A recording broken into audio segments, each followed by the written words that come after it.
Bonjour à tous et bienvenue sur la chaîne YouTube de Cryptost Academy pour une nouvelle vidéo d'analyse on-chain. J'espère que vous allez bien. J'espère que le petit rebond que nous offre le marché actuellement vous permet de souffler un petit peu. La question que vous posez certainement, c'est est-ce que ce rebond est viable? Est-ce que finalement, ce petit rebond, il est dû à des sujets techniques qui sont d'ordre macro, qui sont dus potentiellement à ce qui se passe au niveau de l'économie de Bitcoin? Qu'est-ce qui se passe au niveau des flux de demandes et d'offres sur le marché? Quels sont les potentiels seuils de liquidité, long ou short, qui pourraient stimuler une hausse ou une baisse à court terme?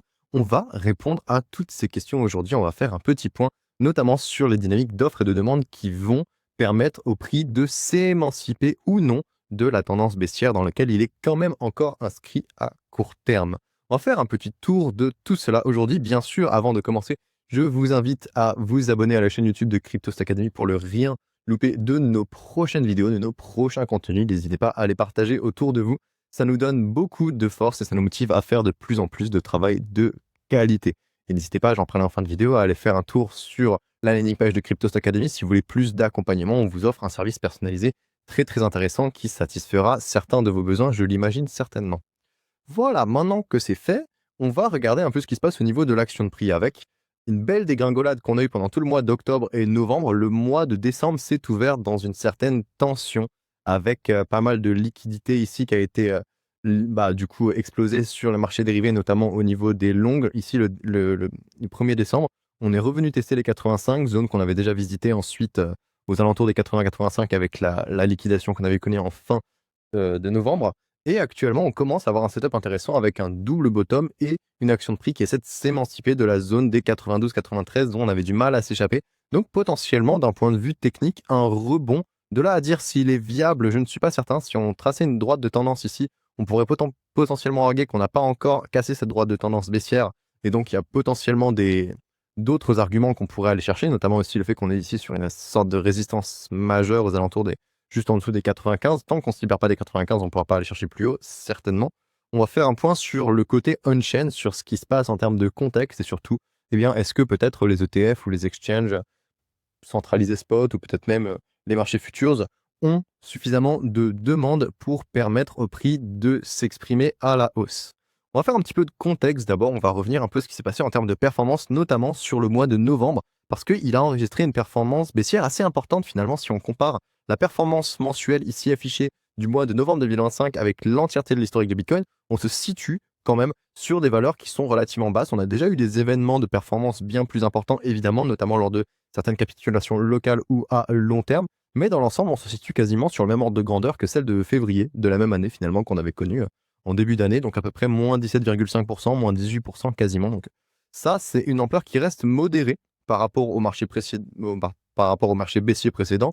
On n'est pas encore dans un contexte de bear market total de ce point de vue-là. Ça revient à ce que je vous disais dans la vidéo précédente, c'est-à-dire qu'on a mis un pied dans le territoire de bear market, mais il faudrait qu'on ait un dead cat bounce, notamment aux alentours des 100 000 $ avec le potentiel rebond qui viendra, pour tester la confiance des investisseurs et savoir s'ils ont suffisamment encore de force pour stimuler une hausse au-delà des 100 000 et peut-être qu'on arrive à reprendre une tendance haussière, ou si au niveau des 100 000, 104 000, on invalide et à partir de ce moment-là, on rentre dans un bear market. Donc on a un pied dans la tombe et la puissance du rebond qu'on est en train d'enregistrer actuellement va être particulièrement déterminante pour savoir si on a les deux pieds dans la tombe ou si on a peut-être encore une chance de s'en sortir malgré tout.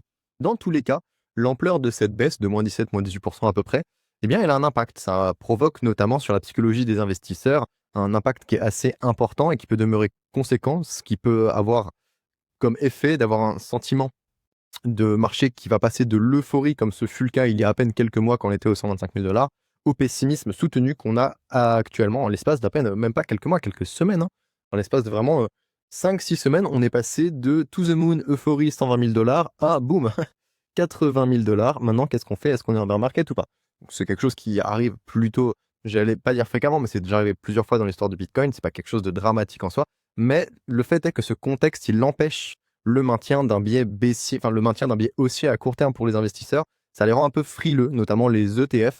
Et ça peut se ressentir dans les flux d'offres et de demandes des différents marchés spot et futurs du BTC, comme on va le voir dans un instant. Donc ça, c'est pour la globalité de la performance actuelle et pour donner un petit peu une idée de de la psychologie dans laquelle se trouvent les investisseurs, notamment les derniers entrants, qui ont la tête bien sous l'eau et une pression financière et psychologique assez importante. Maintenant, en termes de momentum, on peut repartir un petit peu dézoomer et se dire, est-ce qu'on est sur du long terme dans un momentum haussier ou baissier? Est-ce qu'à court terme, on est sur un momentum haussier ou baissier? Est-ce que l'énergie qui dirige le marché en ce moment, elle s'est épuisée ou pas? Notamment l'énergie au niveau baissier. Et pour ça, on peut utiliser un modèle qui s'appelle le Bitcoin Momentum Oscillator, que vous connaissez maintenant, je l'imagine, parce qu'on le présente depuis pas mal de vidéos. Sinon, il vous suffit de cliquer sur le petit lien ici. Ça vous ouvre une page Twitter, un thread Twitter sur lequel je décortique simplement ce modèle qui est un modèle que j'ai créé de toutes pièces, qui est très très efficace, très très utile, qui permet vraiment d'avoir des informations très intéressantes sur le cours du Bitcoin. Et en plus, il est open source, donc vous pouvez avoir accès de manière gratuite. Donc je vous invite à aller consulter ce petit feed, il vous donnera beaucoup d'informations sur ce petit modèle que j'apprécie particulièrement. Ce qu'il faut retenir en gros dans ce modèle, qui mesure les variables de rentabilité du marché du BTC, c'est que les valeurs hautes indiquent les moments où le momentum haussier du marché il atteint son paroxysme sur le long terme. Les valeurs basses, par contre, elles affichent le moment où le momentum baissier du marché atteint sa limite. Donc, bottom de bear market et top de bull market, ou du moins top de tendance haussière et bottom de tendance baissière. Et qu'est-ce qu'on voit actuellement sur ce modèle? On enregistre, depuis le début du mois de novembre, des valeurs négatives. Une valeur ici de 0-33, c'est un signal baissier qui est modéré, qui indique que la tendance à long terme du BTC, elle a continué de se dégrader jusqu'à rentrer dans un momentum tout à fait baissier. On a passé énormément de temps, du 19 octobre 2023 jusqu'au début novembre 2025. On était, à part quelques petites exceptions où on a vraiment passé très peu de temps en dessous, on est resté dans un momentum aussi à long terme particulièrement soutenu. Et maintenant, depuis quelques semaines, eh bien, on commence à avoir une transition vers un biais baissier. Et historiquement, ces transitions vers un biais baissier, elles s'accompagnent notamment d'une période de baisse prolongée de son cours. Donc là, c'est un indicateur qu'on rentre dans un momentum baissier significatif et que le pied justement dans le territoire de bear market est clairement présent depuis qu'on a invalidé la zone des 100 000 $ environ. C'est pour ça que c'est une zone qui est absolument critique. Ça, c'est pour le contexte à long terme. Maintenant, sur le court terme, on peut utiliser un autre indicateur très intéressant. On peut mesurer la rentabilité des dépenses des investisseurs à court terme. Simplement, si les investisseurs à court terme dépensent en profit, on a un comportement d'optimisme à court terme et un momentum haussier avec une volatilité haussière qui est plus ou moins soutenue et qui permet d'alimenter l'optimisme à court terme. Ça, c'est pour les valeurs qui sont au-dessus de 1 sur cet indicateur. Les valeurs qui sont en dessous de 1, au contraire, indiquent que les investisseurs à court terme réalisent des pertes au sein d'un contexte plutôt pessimiste et plutôt baissier. Durant les tendances baissières, cet indicateur a tendance à se maintenir en dessous de 1 à fur et à mesure que durant les phases de baisse, les investisseurs à court terme réalisent des pertes. Ici, on voit un pic de réalisation de pertes assez important, typique d'une capitulation à court terme, clairement. Et ensuite, on voit ici une chute des valeurs, un écrasement vers 1 qui nous indique qu'on a ici de moins en moins de pertes qui sont réalisées alors que le prix reste dans les mêmes zones quasiment, ce qui nous indique un épuisement des ventes. Et donc ça peut suggérer potentiellement que le momentum à court terme pourrait redevenir haussier d'ici quelques temps. On n'a pas encore de confirmation sur cet indicateur, mais c'est déjà arrivé plusieurs fois par le passé qu'on ait ce type de schéma. Je vais essayer de revenir un peu dans le temps. Il nous faudra revenir certainement au moins sur 1 an pour que je puisse vous montrer quelque chose de similaire, notamment avec ce qu'on avait connu ici durant le début d'année 2025. Littéralement, on avait eu une période d'entrée en momentum baissier ici avec beaucoup de prises de pertes. Et vous pouvez le voir notamment sur cette zone ici. Eh bien, on avait commencé à avoir des valeurs de plus en plus faibles, un épuisement de la prise de perte qui avait auguré une transition vers un momentum haussier. Et une fois qu'on a le momentum haussier et qu'on est en train de réaliser des profits, eh bien, on va rebondir sur 1 jusqu'à ce que le momentum redevienne baissier. Et c'est la même chose des deux côtés. Soit on a un momentum haussier, on rebondit sur 1, soit on a un momentum baissier, on rebondit sur 1, mais à la baisse. Et pour l'instant, on est dans cette situation.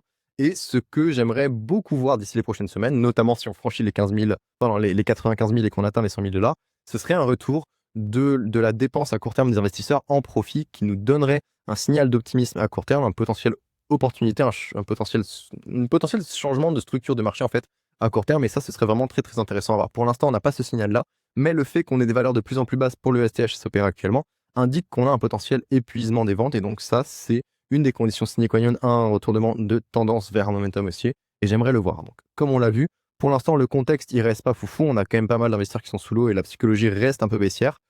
Sur le long terme, on est clairement dans un momentum baissier. Sur le court terme, on a potentiellement des premiers signaux de récupération d'un momentum haussier. Il faudra voir ce que ça va donner. Et ça pourrait donner lieu à un rebond local. J'insiste énormément sur le côté local. Un rebond local. Et ce rebond local, s'il nous permet d'atteindre la zone des 100 000, eh bien, nous donnera un test de confiance. Est-ce que les 100 000, on arrive à les reconquérir? Ou est-ce que les 100 000, c'est devenu une résistance? Auquel cas, nous aurons probablement une nouvelle jambe baissière jusqu'aux 80. Et si on enfonce les 80, eh ben, dans ce cas-là, salut mon pote, et on se retrouve après les soldes, potentiellement un BTC au niveau des 50 ou 40 000. On te fera une prochaine vidéo, hein, dans tous les cas. Si jamais on se rend compte que le momentum baissier se maintient et que le BTC plonge plus bas, on ira se poser la question quels sont les seuils intéressants pour potentiellement réaccumuler du BTC en DCA, ou en fait quelles sont les valeurs dans la structure actuelle du marché où le BTC est statistiquement intéressant à acheter. On se posera ces questions-là dans le futur en fonction de ce qui se passera sur le rebond local.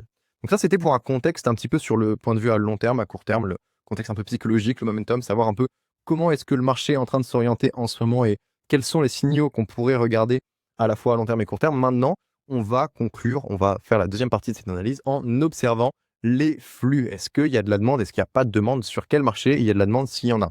On va se poser cette question. Manifestement, on en avait déjà parlé la semaine dernière, on estimait que la pression de vente sur les ETF, elle était absolument pas présente, hein, qu'on n'avait aucun signe de flux majeur de la part des ETF. Et aujourd'hui, le constat reste identique finalement. On voit bien que la pression de vente de ces dernières semaines, elle a bel et bien ralenti. On est passé de plusieurs milliers de BTC par jour vendus en net à quelques centaines grand max, voilà, quelque chose de pas très méchant, peut-être un millier récemment, là, aux alentours du 2 décembre. Mais dans l'ensemble, la pression de vente est en train de ralentir, ce qui facilite une stabilisation du marché, littéralement. Par contre, les flux de fin novembre et début décembre, ils sont presque nuls. On voit qu'on a, dans l'ensemble, on n'a pas de tendance claire, et surtout, on n'a pas non plus de flux de demande très important comme ce qu'on a pu connaître par le passé. Et donc, pour le moment, on ne peut pas vraiment, de mon point de vue, attendre des ETF qui stimulent de manière sérieuse un rebond du BTC, et ce, malgré le fait qu'il y ait des géants comme Vanguard qui commencent à s'intéresser aux ETF crypto et à les autoriser. Tant qu'il n'y a pas de volume, hein, tout le monde a beau dire j'autorise aux ETF, il faut bien que ces ETF soient un vecteur de demande pour le marché du BTC, pour les marchés spot. Et manifestement, les ETF, de ce point de vue, ne sont pas encore un vecteur de demande. Donc, on a une certaine lacune de la demande spot vis-à-vis des institutionnels pour le moment. Peut-être qu'ils attendent justement un test du seuil psychologique des 100 000 pour potentiellement se repositionner. Je les sens un peu frileux. Et à leur place, je serais plutôt compréhensible parce qu'on n'a aucun signal de changement de structure à court terme. On a simplement pour l'instant des premiers signaux précoces qui sont intéressants, mais sur lesquels il est quand même encore un petit peu risqué de se positionner, bien que la performance en soit démultipliée. Mais dans l'ensemble, on n'a pas encore de choses très très sérieuses. On n'a pas de confirmation de signal, si je préfère le dire comme ça. On a des signaux anticipés, des signaux précoces, mais on n'a pas de confirmation pour l'instant. Comment ça se passe du côté des exchanges centralisés spot, notamment du côté de Binance et de Coinbase, qui sont ici représentés en bleu pour Coinbase et en orange pour Binance? Ce graphique représente donc les volumes d'achat net sur Binance et Coinbase à un moment donné. Et ensuite, on peut les additionner pour savoir si, dans l'ensemble des plus gros exchanges centralisés spot, il y a plutôt de la demande qui domine ou plutôt de la vente qui domine. Eh bien, on peut, sur les exchanges centralisés spot, se rendre compte que la pression de vente qu'on avait déjà identifiée au cours des dernières analyses, et notamment son ralentissement, c'est bien effectué, et que le ralentissement de cette pression spot a permis une stabilisation et aussi du prix, un soulagement du prix. Et on a même des volumes de demande qui sont pas non plus fantasmagoriques, mais qui sont plutôt OK, surtout que c'est à la fois coordonné sur Binance et sur Coinbase. Donc dans l'ensemble, ici, on a des signaux de demande modérés, je les qualifierais de modérés, qui sont situés entre à peu près 1000 et 500 BTC par jour en total, qui est plutôt correct, hein, dans l'ensemble.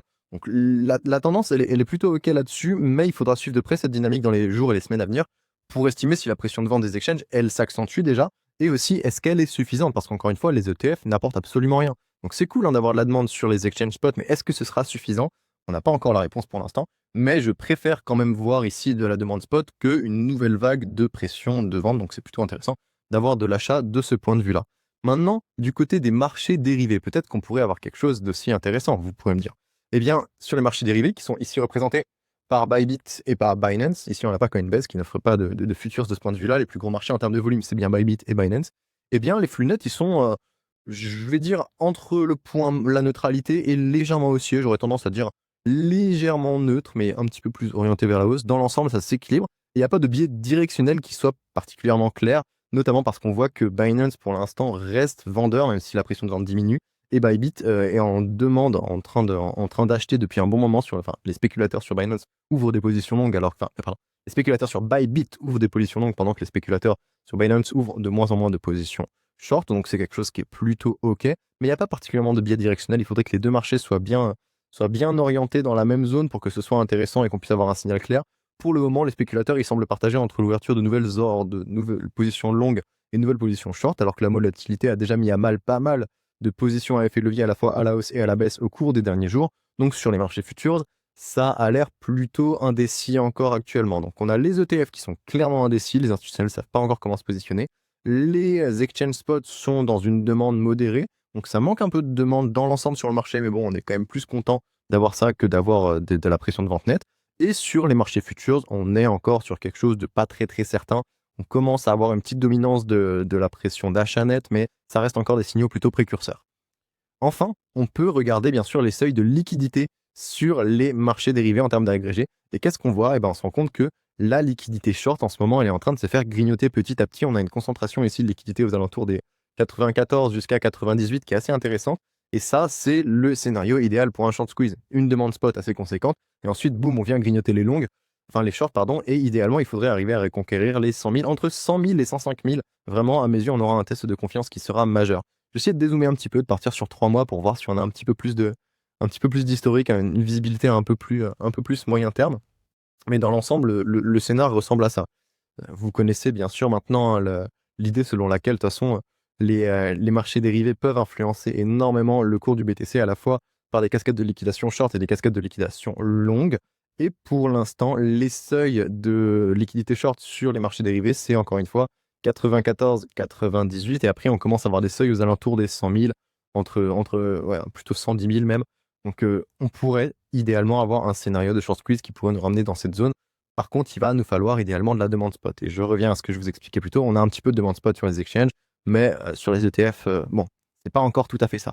D'où le titre de la vidéo d'aujourd'hui, d'où le titre de l'analyse, manque de demande spot, point d'interrogation, parce que je trouve que pour l'instant, on n'a pas encore assez de demande spot, même si d'un point de vue technique et d'un point de vue de momentum à court terme, on commence à avoir des signaux intéressants.